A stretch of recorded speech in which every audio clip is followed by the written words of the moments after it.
تاسو کې به ډیر خلکو دا نوٹ کړي وي چې یخنۍ کې اکثر د سر درد نورم سیوا شي یا اکثر نور ټایم کې سر نه خوږي. خو چې کله یخني شروع شي کنه نو هغه خلکو ته بیا د سر درد ډیره زیاته مسله وي. سر درد سره سره جسم مختلفو حصو کې هغه ته دردونو شکایت وي چې دردونه دی او ټیکيږي نه. خو د دې ډیر آسان حل دی. ګور یخنۍ کې اکثر د سر خوږیدو یا جسم کې اکثر دردونه راتله دا وجه څه شي دا د ډي هایډریشن د وجه کیږي.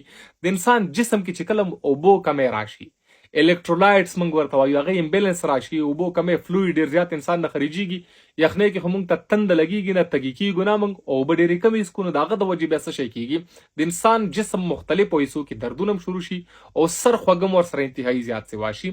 خو کچرتم د ډي هایډریشن د لاسه د سر خوږ شروع شوی وي نو د دې علاج بیا ګولۍ نه دی. کته ګولۍ هر څومره استعمال کینو دا به بیا سر درد رسی.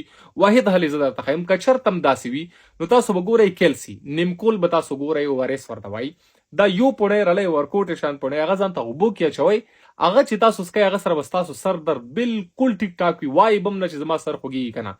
بل خبره ده چې یخنۍ کې کوشش کوئ چې ګرمي وب خامه خاص کړئ چې کله ته ګرمي وبس کې ستا جسم کې وب پوروي نو دی به بیا کیږي څه شي د سره بیا تاسو سر درد یا جسم کې نور چې څومره دردونه دي هغه به بالکل هم نه کیږي. ولې چې الته څومره الکترولایټس دي انسان بډای کې کا سوډیم دي پوتاشیم دي نو هغه څه شي د انسان جسم نوزي نو داغه د وجه بیا څه شي کیږي د سر دردم کیږي د انسان جسم کې نورو حصو تم بیا درد کیږي.